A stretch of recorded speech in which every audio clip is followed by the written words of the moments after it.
Baik, Assalamualaikum warahmatullahi wabarakatuh. Perkenalkan, nama saya Eka Rapiansa dari Prodi Administrasi Publik.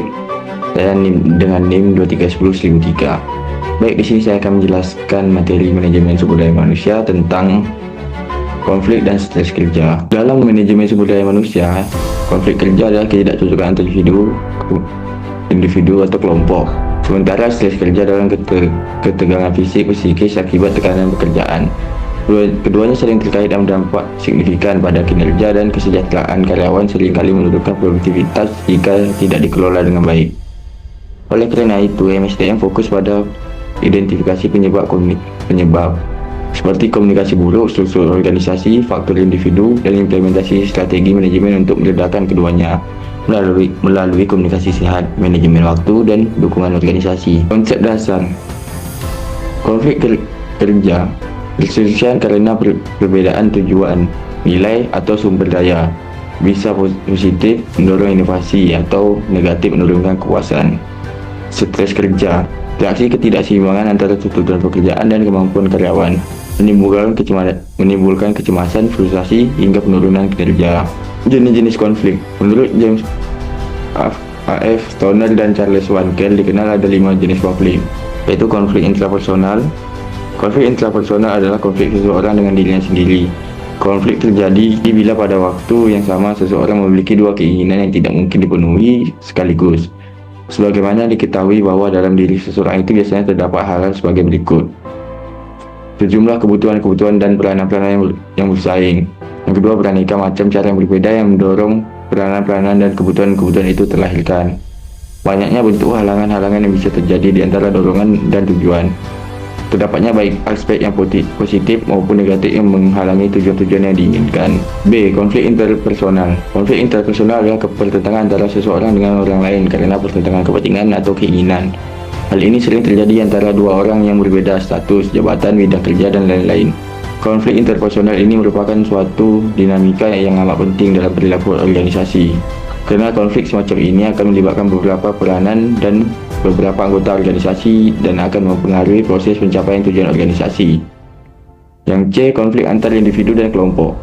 Hal ini seringkali berhubungan dengan cara individu menghadapi tekanan-tekanan untuk mencapai konformitas yang ditekankan kepada mereka oleh kelompok kerja mereka. Sebagai contoh, dapat dikatakan bahwa seseorang individu dapat dihukum oleh kelompok kerjanya karena tidak dapat mencapai norma-norma produktivitas kelompok di mana ia berada. Dan D. Konflik antara kelompok dalam organisasi yang sama. Konflik ini merupakan tipe konflik yang banyak terjadi dalam organisasi. Antar lini dan staf, pekerja dan pekerja manajemen merupakan dua macam bidang konflik antar kelompok. Selanjutnya, E. Konflik antara organisasi. Konflik dalam organisasi MSDM adalah pertentangan atau perbedaan pendapat antar individu atau kelompok akibat sumber daya terbatas, tujuan berbeda, atau nilai yang tidak selaras, yang bisa dipicu oleh komunikasi buruk, kepemimpinan tidak efektif, atau perbedaan generasi, dan memerlukan manajemen konflik strategis, negosiasi, mediasi, dan kolaborasi untuk diubah menjadi konstruktif, bukan merusak. Strategi manajemen stres. Pengaturan waktu. Contohnya memprioritaskan tugas dan menghindari multitasking yang berlebihan. Untuk dukungan sosial, seperti membangun hubungan positif dengan rekan kerja dan atasan. Untuk intervensi organisasi, seperti menyediakan program kesehatan mental, mindfulness, dan aktivitas fisik rutin bagi karyawan. Penyebab umum ada beberapa, yaitu komunikasi, seperti salah paham, informasi tidak lengkap, atau multitafsir. Yang kedua itu struktur organisasi, seperti perebutan sumber daya antar departemen atau ketidakjelasan peran. Yang ketiga, faktor individu, ketidakcocokan nilai pribadi dengan pekerjaan atau bahan kerja tidak sesuai kemampuan.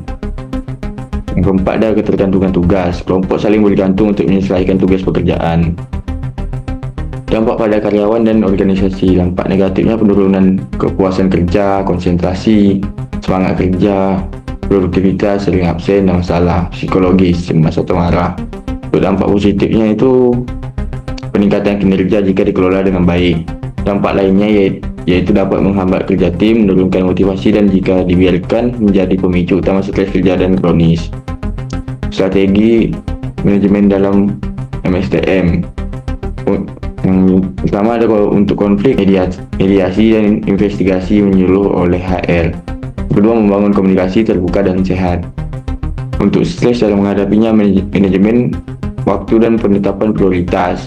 Yang kedua, penyediaan ruang istirahat nyaman. Yang tiga, efektivitas fisik ringan dan gaya hidup sosial. Keempat, peningkatan ketahanan mental melalui teknik relaksasi atau meditasi. Manajemen yang aktif mengatasi keduanya secara simultan, misalnya mengurangi konflik atau mengurangi stres. Dan MSDM, manusia berperan penting dalam mendiagnosis sejenis konflik lebih dini dan menerapkan strategi yang melibatkan karyawan dalam pengambilan keputusan untuk meningkatkan kesejahteraan mental serta produktivitas. Penggunaan budaya organisasi yang terbuka dan menghargai keberagaman menjadi kunci untuk meredam konflik lintas budaya di era digital.